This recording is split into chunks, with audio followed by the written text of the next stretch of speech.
If you give in to your emotions, the mutation will progress more rapidly. You'll forget who you are. Every now and then, a franchise takes a leap into a genre you'd never expect, and that's exactly what's happening with Star Trek. At Gamescom, we got the official reveal of Star Trek Infection, a VR experience that's all about survival horror. I'll be honest, when I first heard about it, my eyebrows went up, because Trek usually leans toward diplomacy and exploration, not creeping dread. Yet here we are, and the concept feels both risky and fascinating. Let's dive into the story, gameplay, platforms, and everything else we know so far about this daring entry. The studio behind the madness. The game is being developed by Played with Fire, the indie team behind creative VR titles like Stargaze and Mixture. They're working in partnership with Broken Mirror Games, a new horror-focused publishing label under none other than Bloober Team, the studio behind Layers of Fear, Blair Witch, and the upcoming Silent Hill remake. That pedigree alone explains the darker tones we're about to see. When you bring in horror veterans to handle Trek, you know this isn't just a reskin of the usual Federation optimism. The premise: a ship gone silent. You step into the role of a Vulcan Starfleet officer assigned to a covert mission aboard the USS Lumen. The catch here is the ship is deserted, the crew nowhere in sight, and the corridors echo with the presence of something unnatural.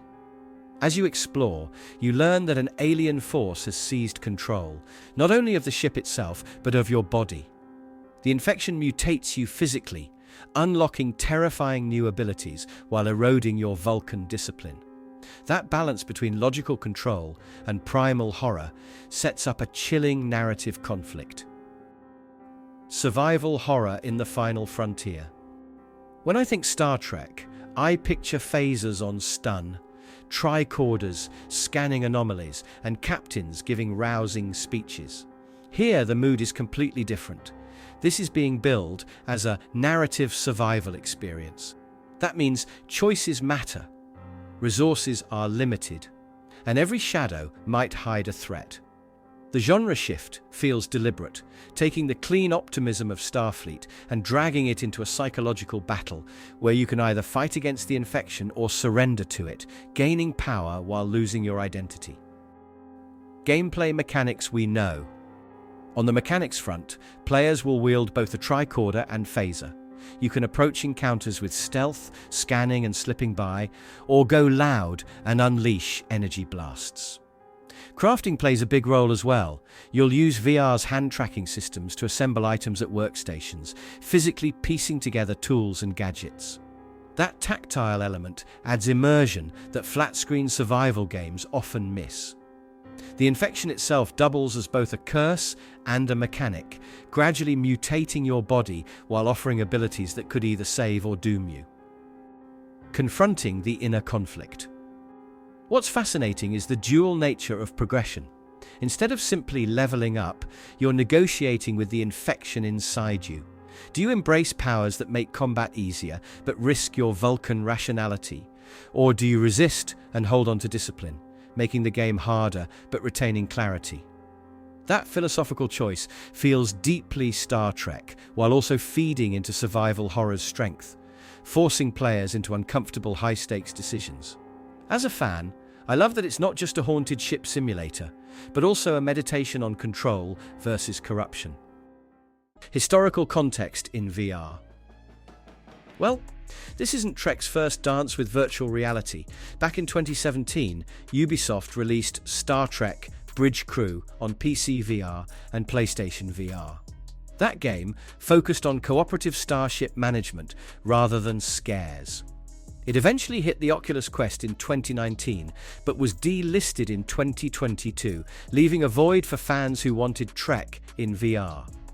That makes Infection only the second Star Trek VR title available at home, and, importantly, the only one you can still actually buy for Meta's headsets. In a way, it's carrying the torch forward for Trek in the immersive space. Platforms and release timing. The launch plan is already confirmed, at least in broad strokes.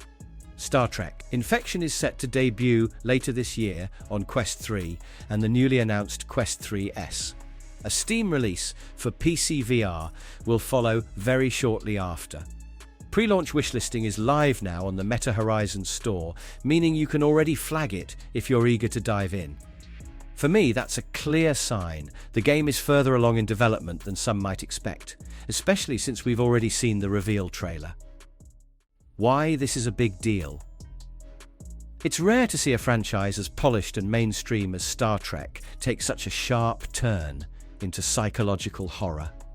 And yet, when you think about it, the Trek universe has always brushed against unsettling themes, creatures that possess minds, alien viruses that twist physiology, starships drifting eerily in space. This project leans fully into that darker side, giving fans something both familiar and completely alien. As players, we're about to see Star Trek from a lens that feels fresh, dangerous, and a little unsettling. And honestly, I think we need that. By placing us in the boots of a Vulcan officer, it's clear the game is aiming higher than a simple licensed spin-off. With veteran horror developers at the helm and VR's immersive strengths fully embraced, this could be the Trek game that redefines expectations. Later this year, we'll find out if the gamble pays off, and I can't wait to see where it takes us. Like, comment and subscribe. We'll be watching this closely and sharing updates as the USS Lumen drifts closer to launch. Logic dictates that every problem has a rational solution. You love and you hate.